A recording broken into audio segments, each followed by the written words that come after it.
Hello guys, जय जय श्री श्री राम। राम। स्वागत करते हैं आप सभी दोस्तों का हमारे इस चैनल में पाकिस्तानी हिंदू रिएक्शन 2.0। 2.0 कैसे हैं आप सभी लोग? उम्मीद करते हैं आप सभी लोग ठीक होंगे और हम भी भगवान से यही प्रार्थना करेंगे कि आप सभी लोग अपनी लाइफ में खुश खुश रहो। तो रहो। आज की वीडियो बहुत ही इंपॉर्टेंट है और बहुत ही खास है। टाइटल आप सभी के साथ शेयर कर देते हैं, Bollywood finally exposed Congress dark history. Shah Bano. हाँ, हिस्टोरी हम्म, शाहबानो केस। हम्म, तो एक ऐसी मूवी जो आई है, उसने वाक़ई में कांग्रेस की जो डार्क हिस्टोरी है, उसको मतलब कि खोल के रख दिया है। हम्म, तो ये वीडियो है श्याम शर्मा जी की। उन्होंने बनाई है ये वीडियो आज से 1 महीना पहले।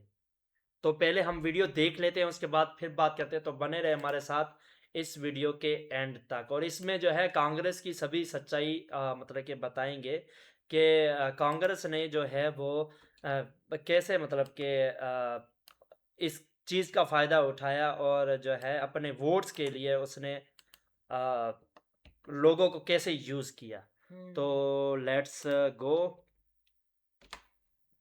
देखिए, कई सालों तक भारत में कांग्रेस और कांग्रेस पार्टी का पूरा इकोसिस्टम ने इंडियन पॉप कल्चर और मूवीज पे पूरी तरह मोनोपोली जमा रखी थी। भारत के लोग क्या देखेंगे, क्या सीखेंगे, क्या सोचेंगे, सारा का सारा ये इकोसिस्टम डिसाइड करता था। इनका कंट्रोल इतना स्ट्रांग था कि उन्होंने इंश्योर कर लिया था कि हर इंडियन यही मान ले कि सिर्फ गांधी जी और नेहरू जी ने ही भारत को आजादी दिलाई थी, जबकि असलियत में नेहरू जी इंडिपेंडेंस से ज्यादा शायद माउंटबेटन की औलाद के लिए जिम्मेदार थे। जो असली रेवोल्यूशनरीज और फाइटर्स थे, जैसे भगत सिंह, बोस, वीर सावरकर, हमारे इतने सारे रेवोल्यूशनरीज, उनको पूरी तरह साइडलाइन कर दिया गया ताकि Sideline कांग्रेस अपनी पॉलिटिकल लेजिटिमेसी भारत में बना के रख सके। पॉलिटिकल लेजिटिमेसी बनाने का दूसरा तरीका था मुस्लिम वोट बैंक को अपीस करके अपने पास रखना और हिंदू वोट बैंक को तोड़ के रखना, फ्रैगमेंट करना। ये काम उन्होंने हिस्ट्री और पॉप कल्चर के थ्रू किया, जहां हिंदूज को विलेंस की तरह और ऑप्रेसिव दिखाया गया। आप विलेन। अरे अरे अरे, तुम वहाँ कहाँ से जा रहे हो भाई? भगवान जी के दर्शन करने। अरे तुम लोगों की कतार उधर से, तुम लोग उधर से जाओ, खिड़की से दर्शन करो। ये गणपति भगवान का प्रसाद है। अपन किसी गणपति भगवान को नहीं जानते, अपन एक ही गणपति को जानते, वो है डायरेक्टर गणपति बोरा। इसका खून हमारी आंखों के सामने होगा नवरात्रि पर, तुम्हारे मंदिर में। ये क्या? आप सिर्फ मेरी ही फोटोज खींच रहे हैं, घर की नहीं खींचेंगे? जब देवी सामने स्वयं प्रकट हो तो मंदिर के दर्शन कौन करता है? इस्लामिक रूल के ब्रूटल पीरियड को भारत का गोल्डन एज बता के दिखाया गया। मुस्लिम सोसाइटी के अंदर सारे इश्यूज को पूरी तरह से छुपा दिया गया। भाई, इस एरा को भारत का गोल्डन एज बोलना तो एक दीवाने की दीवानियत को बॉलीवुड का गोल्डन एज बोलने के बराबर हो गया। तेरी दीवानियत में जब मैं मर जाऊंगा ना, तो ऐसे ही रहना, अपनी आंखों में एक भी आंसू मत आने देना, क्योंकि तेरी आंखों में एक भी आंसू मेरी रूह बर्दाश्त नहीं कर पाएगी।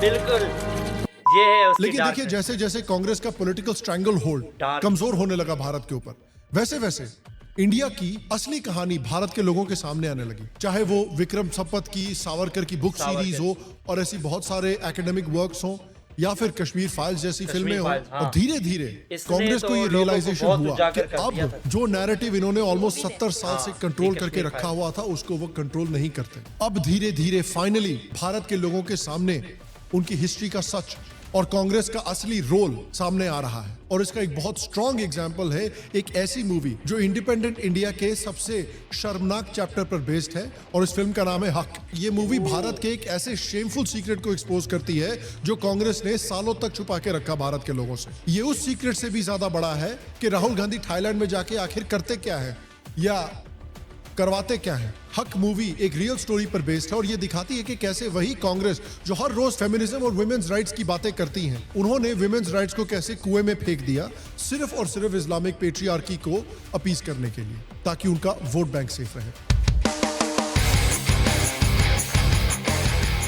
Hello hello, Shyam Sharma show के इस एपिसोड में आपका बहुत बहुत स्वागत है। मैं हूं सेकुलरिज्म का सीईओ श्याम शर्मा और आप सबको एक सेकंड प्रणाम। तो देखिए, इस फिल्म की स्टोरी रिवॉल्व करती है around the real life case of Shah Bano. तो क्या था ये शाहबानो का केस? शाहबानो बेगम एक मुस्लिम औरत थी जिन्होंने इंदौर मध्य प्रदेश में 1932 में मोहम्मद अहमद खान नाम के एक सक्सेसफुल लॉयर के साथ शादी की थी। उनके 5 बच्चे थे और दोनों 40 साल तक एक साथ थे। उसके बाद अचानक से एक दिन शाहबानो के हस्बैंड ने एक यंगर औरत से दूसरी शादी कर ली, जो भले ही इंडियन कॉन्स्टिट्यूशन में नहीं अलाउड है, लेकिन मुस्लिम पर्सनल लॉ बोर्ड के तहत अलाउड है। 1975 में जब बानो 62 साल की थी, तब उनके हस्बैंड ने उनको और उनके बच्चों को घर से निकाल दिया। पहले तो उनके हस्बैंड उनको 200 रुपया महीना मेंटेनेंस दे रहे थे, लेकिन 1978 में ये पेमेंट भी बंद कर दी। तो जब ये उनकी पेमेंट फाइनली बंद हो गई, जब उनको जबरदस्ती घर से बाहर निकाल दिया गया, उसके बाद शाह बानो ने सेक्शन 125 सीआरपीसी के अंडर केस फाइल किया और 500 रुपए महीने के मेंटेनेंस मांगा। नवंबर 1978 में लेकिन उनके जो हस्बैंड थे, उन्होंने जाकर उनको ट्रिपल तलाक बोल दिया। ये एक इस्लामिक डिवोर्स का सिस्टम हुआ करता था,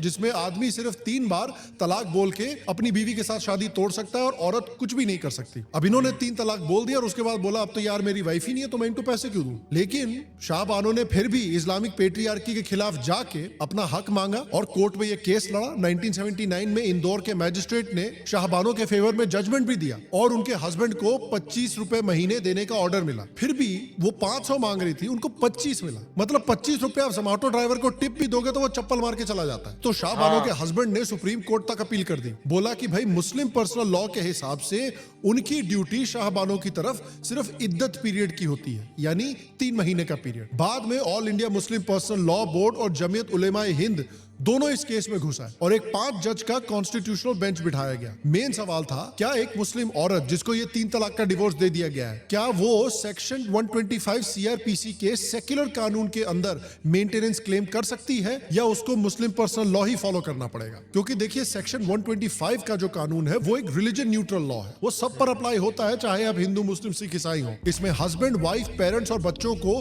बेसिक मेंटेनेंस मिल सकता है, चाहे वो किसी भी धर्म के हो। फिर हुआ एक बहुत ही सरप्राइजिंग वर्डिक्ट सुप्रीम कोर्ट की तरफ से। सुप्रीम कोर्ट ने शाह बानो के फेवर में डिसीजन दिया। उन्होंने कहा सेक्शन 125 सब पर इक्वली अप्लाई होता है, रिलीजन के बेसिस पर डिस्क्रिमिनेशन नहीं किया जा सकता। ये चीफ जस्टिस चंद्रचूड़ ने बोला, जो प्रीवियस भारत के जो चीफ जस्टिस थे उनके पिताजी, उन्होंने कहा कि ये लॉ उन लोगों के लिए है जो अपना गुजारा नहीं कर सकते और रिलीजन के नाम पे इनसे ये हक नहीं छीना जा सकता। जस्टिस चंद्रचूड़ ने ये भी कहा कि देखिए भाई, आर्टिकल 44 जो है हमारा directive principles of state policy, उसमें यूनिफॉर्म सिविल कोड की बात भी की गई है कि एक uniform civil code national integration के लिए बहुत जरूरी है, वरना इसी तरह से पूरा देश अलग अलग पर्सनल लॉज में डिवाइड होता रहेगा और औरतों के साथ अलग अलग रिलीजन्स में ज्यादतियां होती रहेंगी। तो ये सब सुन के आपको लग रहा होगा कि भैया यहाँ तो हैप्पी एंडिंग हो गई, लेकिन यार अगर हैप्पी एंडिंग हुई होती तो इतने सालों के बाद इस पे फिल्म क्यों बन रही होती? मतलब ये तो वही बात हुई ना कि कारगिल में जब पाकिस्तानी सोल्जर्स ने जाके इसको ऑक्यूपाई किया था और अगर इंडियन सोल्जर्स ने उनको बोला होता कि भाई ये हमारे जमीन है, प्लीज इसको छोड़ दो, और पाकिस्तानी अगर बोल देते वो सॉरी भाई गलती हो गई और चले जाते वहां से, तो फिर लक्ष्य जैसी फिल्में क्यों बनती? तो देखिए पहले क्या हुआ कि इस जजमेंट के आने के बाद राजीव गांधी की गवर्नमेंट ने सुप्रीम कोर्ट के जजमेंट को सपोर्ट किया। आरिफ मोहम्मद खान जो उस समय पर मिनिस्टर थे राजीव गांधी की गवर्नमेंट में, उन्होंने पार्लियामेंट में एक स्पीच भी दी और कहा कि ये जजमेंट इस्लाम के प्रिंसिपल्स के खिलाफ नहीं है और ये मुसलमान औरतों के लिए एक बहुत बड़ा स्टेप लिया है भारत ने। लेकिन उसके बाद फिर मुस्लिम पर्सनल लॉ बोर्ड ने प्रेशर डाला और कांग्रेस ने सेक्युलर बनने के चक्कर में पूरी की पूरी पलटी मार दी कि भैया हमारा कहीं मुस्लिम वोट ना निकल जाए हाथ में से। तो मई 19, 1986 को राजीव गांधी गवर्नमेंट ने Muslim women protection of rights on divorce act पास किया और इस कानून ने सुप्रीम कोर्ट के डिसीजन को पूरी तरह से नलिफाई कर दिया। एक्ट के मेन पॉइंट्स हैं, मेंटेनेंस सिर्फ आपको इद्दत पीरियड में यानी 90 दिन तक देने की जरूरत है। उसके बाद अगर औरत अपना खर्चा नहीं उठा सकती तो पहले उसके रिलेटिव जिम्मेदार होंगे और अगर वो नहीं मिलते तो स्टेट वक्फ बोर्ड जिम्मेदार होगा, एक्स हस्बैंड नहीं। और मुस्लिम मर्दों को सेक्शन 125 सीआरपीसी के ऑब्लिगेशन से एग्जेम्प्ट कर दिया गया पूरी तरह से, जबकि हिंदू सिख ईसाई उनको ये एग्जेम्पशन नहीं मिली थी। ये है कांग्रेस पार्टी भैया जो आज लोगों को सेकुलरिज्म का ज्ञान पेल रही है, कह रही है कॉन्स्टिट्यूशन खतरे में है। इन्होंने कॉन्स्टिट्यूशन के साथ वही किया जो थार के ड्राइवर्स हर हफ्ते पेडेस्ट्रियंस के साथ करते हैं। और फिर आता है सबसे ट्रैजिक पार्ट, शाह बानो खुद उनके ऊपर अपनी कम्युनिटी से बहुत ज्यादा प्रेशर बनने लगा। उनकी पेट्रियार्की ने उनको प्रेशर डालना शुरू कर दिया कि देखो तुम बिरादरी का नाम खराब कर रही हो, ये बकवास बंद करो। और अल्टीमेटली उनको कहीं भी मुस्लिम कम्युनिटी से सपोर्ट नहीं आया, सेक्युलर सोसाइटी से सपोर्ट नहीं आया, एनजीओ से सपोर्ट नहीं आया, मीडिया से सपोर्ट नहीं आया, पॉलिटिशियन से सपोर्ट नहीं आया और उनको झुकना पड़ा। उन्होंने फाइनली हार कर एक प्रेस कॉन्फ्रेंस बुलाई और अनाउंस किया कि वो अपना मेंटेनेंस का क्लेम छोड़ रही हैं ऑफिशियली। लेकिन इस पूरे सिंबल का सबसे पावरफुल सिंबल शाह बानो तो थी ही, दूसरे सबसे पावरफुल सिंबल थे आरिफ मोहम्मद खान। क्योंकि जिस तरह से कांग्रेस गवर्नमेंट ने शाह बानो और मुस्लिम औरतों को बिट्रे किया, आरिफ मोहम्मद खान ने उससे नाराज होकर इस गवर्नमेंट से अपनी रेजिग्नेशन दे दी। वही आरिफ मोहम्मद खान जिन्होंने सुप्रीम कोर्ट के जजमेंट को पार्लियामेंट में इतनी बहादुरी से डिफेंड किया था। आरिफ मोहम्मद खान ने मिनिस्टरशिप और कांग्रेस दोनों से रिजाइन कर दिया। बाद में इंटरव्यूज में खान ने बताया कि राजीव गांधी के यू टर्न के पीछे किस तरह नजमा हेपतुल्ला और मुस्लिम पर्सनल लॉ बोर्ड का बहुत प्रेशर आया था, जिसका चेयरमैन था सैयद अब्दुल हसन अली नदवी, जिसको अली मियां बोला जाता था। उसने प्रेशर बनाया राजीव गांधी के ऊपर कि मुस्लिम वोट चला जाएगा, सेक्युलरिज्म खतरे में आ गया है। जबकि ये आदमी जो है अली मियां, ये खुद अपनी राइटिंग्स में सेक्युलरिज्म को एंटी इस्लाम बोल चुका है। सेक्युलरिज्म भैया मैंने पहले भी कहा है आपके लिए, इनके लिए कॉन्डम है। जब जरूरत पड़ती है इस्तेमाल करते हैं, जब जरूरत खत्म हो जाती है निकाल के फेंक देते हैं डस्टबिन में। ये पूरा एपिसोड हिस्ट्री में याद रखा जाना चाहिए कि कितने इंपॉर्टेंट मोमेंट पर जब मुस्लिम औरतों को कांग्रेस पार्टी की जरूरत थी, तब कांग्रेस ने अपने खुद के वैल्यूज, सेक्युलरिज्म, वुमेन्स राइट्स और सोशल रिफॉर्म सब कुछ मुस्लिम अपीजमेंट के ऑल्टर पे सैक्रिफाइस कर दिया। कांग्रेस सेक्युलरिज्म को उतना ही सीरियसली लेती है जितना वो करप्शन को सीरियसली लेते हैं। हम तो सब जानते हैं ना कांग्रेस करप्शन से कितना नफरत करती है। वो इतना नफरत करते हैं कि सारे करप्ट लोग अपनी ही पार्टी में रखते हैं ताकि उनको क्लोजली स्टडी कर सकें और मॉनिटर कर सकें। और आप देखिए एक शॉकिंग बात, 1992 में शाहबानो का देहांत हुआ और उसी साल बाबरी मस्जिद भी गिर गई। कर्मा के काम करने का अपना तरीका होता है, लेकिन उनकी कहानी वहीं खत्म नहीं हुई।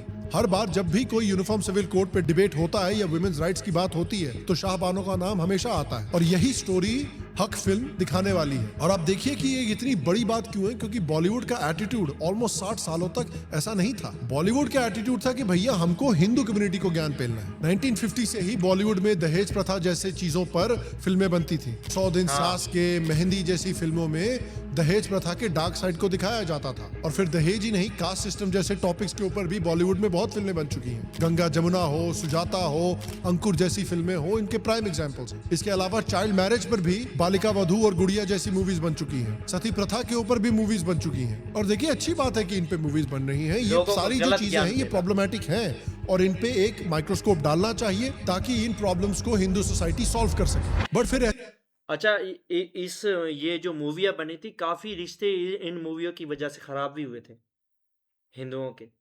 और काफी लोग जो है वो फिर मतलब कि काफी लड़कियां जो है वो शादी से डरने लगी कि शादी के बाद एक लड़की के साथ ऐसा सलूक किया जाता है। पर ऐसा रियल लाइफ में बिल्कुल नहीं होता। हाँ। जो सास होती है वो भी माँ की तरह ही होती है।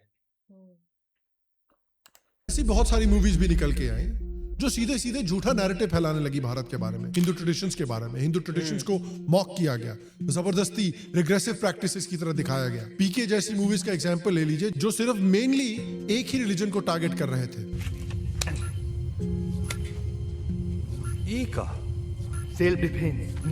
भाई साहब ये भगवान का बैटरिया खत्म हो गई है का? थोड़ी देर चले फिर लुल हो गए। कौन हिंदू कौन मुसलमान, ठप्पा किधर है दिखा। ठप्पा है पर देखने लायक नहीं है। हिंदू गॉड्स को मॉक करना काफी नॉर्मल माना जाता था बॉलीवुड में। माफ करना प्रभु, मैं इस कन्या का बलात्कार करने जा रहा हूँ। तू तो बंसी बजैया है, फिर क्यों कपड़े चुराता है? तो पूछिए भगवान से कि इस आदमी ने कजरी के साथ बलात्कार क्या उनकी मर्जी से किया था?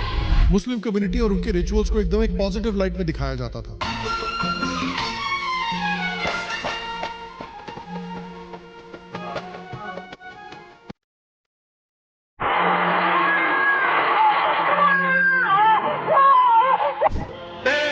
मौत का सामान है तो मेरे सीने पे खुदा का नाम है। जबकि मुस्लिम कम्युनिटी में भी हलाला, ट्रिपल तलाक, बुर्का जैसे प्रैक्टिसेस हमेशा से रेलेवेंट रहे हैं, लेकिन उन पर फिल्म नहीं बनता। बनेगा भी क्यों भाई? कांग्रेस पूरे इकोसिस्टम को कंट्रोल करती थी और कांग्रेस को खतरा सिर्फ नीचे पसंद है, वोटों का खतरा नहीं होना चाहिए। तो इन टॉपिक्स को उसी तरह से अवॉइड किया जाता था जैसे पाकिस्तानी अवॉइड करते हैं इस बारे में बात करना कि दिसंबर 17, 1971 को क्या हुआ था। टीवी में भी देखिए किस तरह से इस प्रोपेगेंडा को फैलाया जाता था, फोकस किया जाता था हिंदू सोसाइटी के प्रॉब्लम्स पर। क्योंकि हम उनके घरों में काम करते होते थे, झाड़ू लगाते थे, मैला उठाने वाला ऐसा गंदा काम उनके अनुसार करते थे, तो पानी वो खुद पिलाया करते थे हमें डाल के। अधिकार नहीं था कि आप पानी लें। हम अपने आप अपने हाथ से नहीं ले सकते थे। डाउरी इंसिडेंट्स को दिखाया जाता था, हलाला के बारे में, मुस्लिम सोसाइटी की किसी भी प्रॉब्लम्स के बारे में बात नहीं होती थी, उल्टा मुस्लिम कम्युनिटी के प्रोग्रेसिविज्म को हाईलाइट किया जाता था।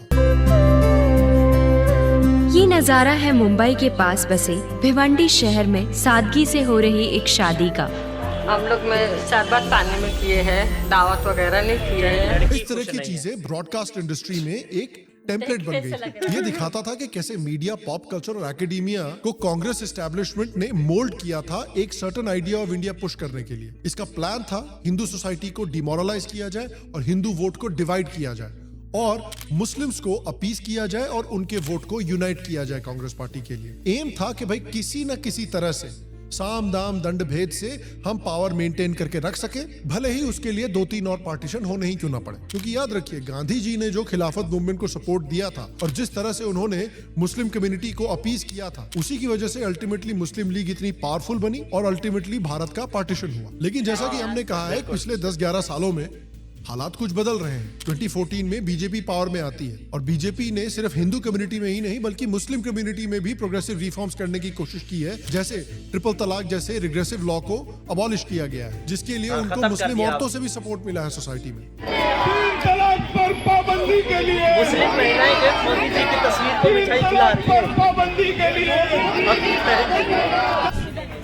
हाँ वो देखो इतनी खुश थी ना मुस्लिम महिलाएं इस फैसले से, सरकार के इस फैसले से। कांग्रेस पार्टी और उनके जो एकेडमिक सिपाही हैं, उनका मीडिया, एकेडमिया और पॉप कल्चर पर जो स्ट्रैंगल होल्ड था वो धीरे धीरे कमजोर होने लगा। इसका बड़ा रीजन ये है कि बीजेपी ने एक ऐसा माहौल बनाया जहां इंडिया की रियल स्टोरी बताई जा सके, लोगों में इतनी हिम्मत आए। उनका करियर बर्बाद नहीं हो जाएगा अगर उन्होंने इस्लाम के बारे में कुछ बोल दिया या मुस्लिम सोसाइटी की सच्चाई दिखा दी या इंडियन हिस्ट्री की सच्चाई दिखा दी। साथ ही साथ ऑडियंस का टेस्ट भी बदलने लगा। लोगों ने बुक्स, मीडिया और मूवीज ऐसी मांगनी शुरू कर दी जो भारत की सही हिस्ट्री को दिखाए। इसी के साथ बॉलीवुड में भी ऐसी ऐसी फिल्म बननी शुरू होगी कि भाई तानाजी और उरी जैसी मूवीज बनकर आ रही हैं। और उसके बाद आती है कश्मीर फाइल्स जैसी फिल्म, जिसने भारत की हिडन हिस्ट्री को छुपाने वाला जो डैम है, उस डैम को ही तोड़ दिया।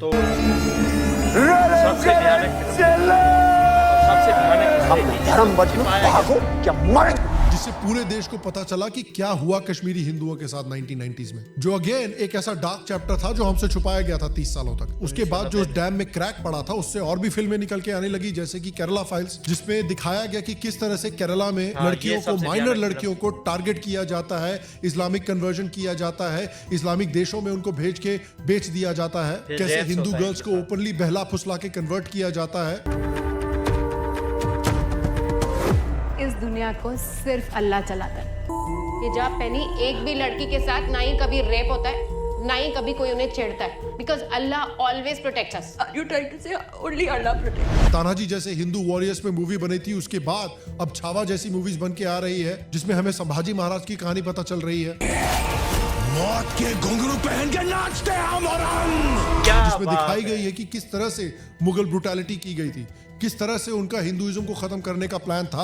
उरी मूवी ने भी जिस तरह से इंडिया की आर्म फोर्सेस और पाकिस्तान की कायरता को दिखाया है, बाय द वे, जिसका प्रूफ केजरीवाल जी मांग रहे थे कि हिंदुस्तान अब चुप नहीं बैठेगा। ये नया हिंदुस्तान है, ये घर में घुसेगा भी और मारेगा। वो सक्सेसफुल हुई तो अब सलमान खान की गालवान फिल्म निकल के आ रही है और फरहान अख्तर की 120 बहादुर फिल्म निकल के आ रही है। वहां से हिम्मत आई लोगों को, वहां से लोगों ने देखा कि भैया ये अब एक लुक्रेटिव मार्केट है फिल्में बनाने के लिए। जबकि जब इंडियन आर्मी कुछ भी करती है पाकिस्तानी आर्मी के खिलाफ, तो इनसे एक ट्वीट नहीं होता। होपफुली इस फिल्म में सलमान खान को कोई आर्मी जीप ना दे दे चलाने के लिए, या फरहान अख्तर से 120 बहादुर की असली कहानी ना पूछ ली जाए। अदरवाइज हमको ये आइकॉनिक 2019 का मोमेंट रिलीव करने को मिलेगा। Sir, I don't want to discuss details right now. Why would so many people be concerned? If everything was okay, why would so many people be concerned? Triple तलाक जैसे issues पर भी short film बन चुकी है। जी हम सोच रहे थे बहुत दिन हो गए बच्चे को आइसक्रीम खिलाए, खाने के बाद कहीं बाहर चलते हैं। अच्छा, अब आप सोचती भी हो, बच्ची को सुला दो खाना खिलाकर। कुछ फिल्में आ रही है जिसमें हलाला जैसे डेंजरस और रिग्रेसिव मुस्लिम प्रैक्टिसेस को भी हाईलाइट किया गया है। इसके बावजूद कि ऐसी फिल्में बनाने वालों को अभी भी मुस्लिम सोसाइटी में कुछ लोगों से बहुत धमकियां मिलती हैं। 2020 में मुस्लिम वुमेन्स के राइट्स के ऊपर डॉक्यूमेंट्री बनी थी और फिर रिसेंटली हमारे 12 जैसी मूवीज रिलीज हुई हैं जिसमें मुस्लिम कम्युनिटी के लैक ऑफ फैमिली प्लानिंग और ओवर पॉपुलेशन वो क्यों कर रहे हैं उस पर भी कमेंट किया गया है। और इस फिल्म के ऊपर भी अटैक हुआ था बाय द वे। तो देखिए, मूवीज जो होती है, पॉप कल्चर जो होता है, उसका सोसाइटी पे बहुत गहरा असर पड़ता है। मूवीज में दिखाने वाली क्लोथिंग स्टाइल से लेके हेयर स्टाइल, सब चीजें लोगों के ऊपर इतना इंपैक्ट करती है। इसीलिए तो जब तेरे नाम फिल्म निकल के आई थी 2003 में, तो भारत के आधे मर्दों की पॉपुलेशन ऐसे बाल लेके घूम रहे थे। तो इसीलिए हक जैसी फिल्में और भी निकल के बननी चाहिए, ताकि ना सिर्फ हिंदू सोसाइटी के प्रॉब्लम्स पर, बल्कि भारत के सभी कम्युनिटीज में भी जो प्रॉब्लम्स हैं, जो रिग्रेसिव प्रैक्टिसेस हैं, उन पर भी रोशनी डाली जा सके। और याद रखिए, ये फिल्में इसीलिए बन रही हैं क्योंकि बीजेपी ने कांग्रेस पार्टी और उनके इकोसिस्टम का कल्चरल और political strangle hold Indian society के ऊपर तोड़ा है, सिर्फ और सिर्फ इसलिए क्योंकि बीजेपी पावर में है। आज इस तरह की फिल्में बन पा रही हैं और हमारी हिस्ट्री में क्या असली सच्चाई है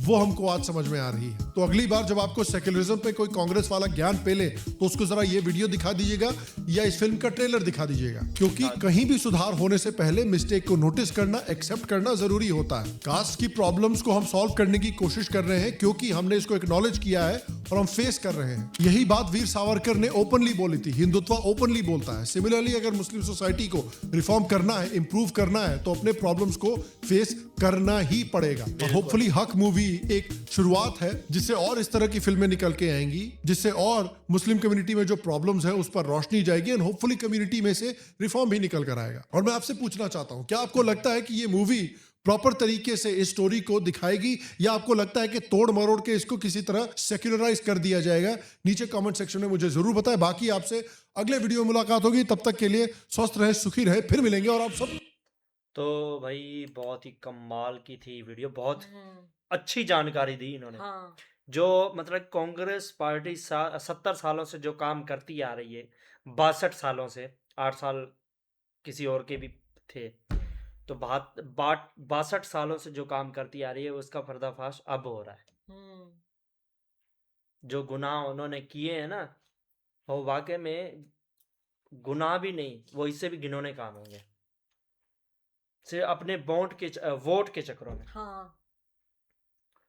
और वाकई में यार ये जो बरा मूवी का मैं बता रहा था वो तो सबसे भयानक मूवी, लेकिन द केरला फाइल्स और द कश्मीर फाइल्स ये उससे भी ज़्यादा मतलब कि इतनी भयानक हिस्ट्री। अच्छा, वाकई में फिल्मों का इम्पैक्ट डेफिनेटली अवाम पर पड़ता है।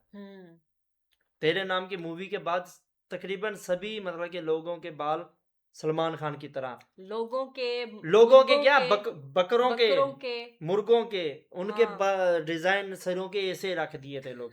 काफी अच्छा। हमारे यहाँ तो मतलब कि काफी दफा ये सीन भी हुआ है ना, मतलब कहीं कितनी जगहों पर ये सीन हुआ है और लोग गए तेरे नाम का बाल कटवाने, गांज करवा के आए थे। वो कहते मेरे ना तेरे नाम की बाल काट दो। अच्छा। तो वो बैठे बैठे ना, वो जैसे ही बाल काटने शुरू होते हैं काफी लोग सो जाते हैं, वो जैसे ही सोए उसने गांजी कर दी। तो उसने कहा मैंने तो तुम्हें कहा था तेरे नाम की तरह बाल काट के दो। कि उसे सामने वाला पता है क्या बोलता कि मैंने तेरे नाम एंड से देखी है। एंड में सलमान खान की टेंड थी। अच्छा। तो इस तरह से लेकिन यार ये वाकई में जो कांग्रेस की कायरता जो है वो अब सामने आ रही है। और वाकई में जो बीजेपी है उसी वजह से जो मतलब कि काफ़ी गुरु प्रेमानंद जी महाराज और भी काफ़ी गुरु हैं, बागेश्वर बाबा, उनको मतलब कि बोलने की वाकई में आज़ादी है, वो सामने आ रहे हैं। नहीं तो अगर कांग्रेस की हुकूमत थी शायद उनको बोलने भी ना देते, सामने आने भी ना देते। तो ये है कांग्रेस की सच्चाई। अच्छा, बॉलीवुड जो है ना वो हमारे धर्म को एक फनी टाइप से मतलब मजाक उड़ाते हैं, जैसे पीके मूवी हो गई। वो पहले उड़ाते थे, अब नहीं उड़ाते। और जो वो किसका प्रेशर था? कांग्रेस का। और जब ये थे अपने, और जब दूसरे धर्मों को दिखाया जाता है तो वो तो ऐसे नहीं दिखाते। ये बीच में दिखाया था, लेकिन जब इनकी बात आई थी ना अपना, उस वक्त वो थे मराठा के, क्या नाम, तुम्हें नाम याद है? मुझे नहीं याद। वो जो मुंबई में रहते हैं सबसे बड़े जो एक उनके पास अपनी शक्ति थी, महाराष्ट्र के। एक मिनट, बाला साहब ठाकरे, अब याद आया, बाला साहब ठाकरे की मैं बात करूं, उनकी जब आई थी तो उस वक्त फिल्में फिर अच्छी बनने लगी थी थोड़ी सी। फिर उनके देहांत के बाद फिर वही काम कांग्रेस का, मतलब कि जो सनातन धर्म को हमेशा मतलब कि उन्होंने टारगेट किया था। पीके मूवी में तो कुछ ज़्यादा। अच्छा, पीके मूवी में किसी और देश में तो लैंड करवाते उस एलियन का। हाँ। फिर पता चलता ना शर्म भी नहीं आती ऐसे हाँ। लोगों को जो बस पैसे के लिए जो है अपने धर्म का ऐसे मजाक उड़ाते हैं। मजाक उड़ाते पैसे के लिए और वोट्स के लिए। हालांकि धर्म के लिए तो हमारे काफी शूरवीरों ने अपनी जान कुर्बान कर दी थी। और वाकई में मुझे बहुत गुस्सा आ रहा है। अच्छा, देश को जिन्होंने वाकई में देश बनाने के लिए अपनी जान वार दी, भगत सिंह जैसे, वीर सावरकर जैसे और भी बहुत सारे महान थे जिन्होंने अपनी जान वारी थी, उनके नाम साइड पे कर दिए और गांधी का और गांधी के परिवार का नाम आगे कर दिया। हाँ। और मतलब कि जो हमने पिछली वीडियोस देखी थी उसमें नेहरू जी की वजह से ही मतलब कि कश्मीर जो है वो इंडिया से अलग हो गया था। आर्टिकल 370 लग गया था उस पे। अब मोदी जी के आने से ही मतलब कश्मीर सारे कुछ वो मामले सेट हो रहे हैं। वो आर्टिकल कश्मीर हट गया। आधा जो है वो तो अब भारत का हो गया आधा है। नहीं, पूरा पूरा। हाँ, थोड़ा सा टुकड़ा जो है वो उसको आज़ाद कश्मीर, वो तो पाकिस्तान के साइड है, वो हमारी साइड है। पर वो जो मतलब कि वो था इंडिया का हिस्सा, लेकिन वो आर्टिकल 370 की वजह से वो इंडिया उस पर ना खर्च कर सकता था, ना कोई भारत का मतलब कि कोई आदमी वहाँ जाके रह सकता था, ना वहाँ जिगा कर सकता था, जिगा ले सकता था, ना वहाँ कोई बिजनेस कर सकता था, और सिर्फ आर्टिकल 370 की वजह से। और जैसे ही आर्टिकल 370 हटा तो मतलब कि वो ऑटोमेटिक भारत के साथ जुड़ गया। और ये वाकई में बहुत बड़ी जीत थी उस वक्त बीजेपी की और भारत की। और इसी वजह से मतलब कि भारतवासियों का प्रेम बीजेपी से ज़्यादा हो गया था कि जो वो बोलते हैं ना वो करके दिखाते हैं। तो भाई वीडियो बहुत ही कमाल की थी। उम्मीद करते हैं आप सभी को बहुत सारी चीज़ें पता भी चल गई होंगी और बहुत सारी ऐसी चीज़ें जो हम बयां नहीं कर सकते पर हम सबको पता है। तो पता क्या, हमें पता चल गई है ना। हाँ। उन भाइयों को तो भारत में रहते हर चीज का पता होगा। बहरहाल नई जनरेशन को, काफ़ी नई जनरेशन को नहीं पता ना, उनको तो ये चलो इस वीडियो के माध्यम से पता चल जाए। हाँ, उन्होंने कहा तो है कि जो बोलते हैं सेकुलर है ना, उनको ये वीडियो भी दिखा दो। तो भाई बहुत ही कमाल की थी ये वीडियो श्याम शर्मा सर की। और इस वीडियो में काफ़ी कुछ मतलब कि समझाया गया है हमें। बिल्कुल। कि अपने धर्म की रक्षा खुद ही हमें करनी होगी और कोई अब नहीं आएगा कुर्बानी देने के लिए, अब हमें कुछ करना होगा। आजकल के दौर में कोई कुर्बानी किसी के लिए भी नहीं देगा। कोई बलिदान नहीं देगा। तो इसी के साथ अगर आपको हमारी वीडियो पसंद आए तो अपने सभी तमाम दोस्तों के साथ हमारी वीडियो शेयर कीजिए, हमारी वीडियो को लाइक कीजिए, हमारे चैनल को सपोर्ट कीजिए और कमेंट करना ना भूलिएगा। और हमारे अगर कोई गलती हो तो हमें ज़रूर कमेंट कीजिएगा ताकि हम अपनी गलती को सुधार सकें। इसी के साथ मिलते हैं नेक्स्ट वीडियो में, तब तक के लिए जय श्री राम। ख्याल रखिए अपना और अपने परिवार का।